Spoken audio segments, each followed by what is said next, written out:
Alright, today we are testing the filling process one more time.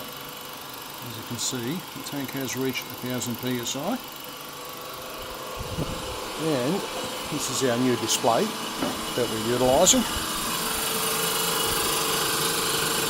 As you can see, the compressor's been running for an hour and 13 minutes.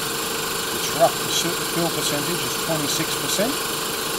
Our cylinder head temperature is reading 49 degrees. Our air temperature is reading 31. We've had to upgrade to the Arduino Mega due to the fact that the actual Arduino Uno that we're using ran out of memory while we're running the network card. So other than that, all systems are go. Some minor calibration alterations will be required shortly. However, the system is working soundly.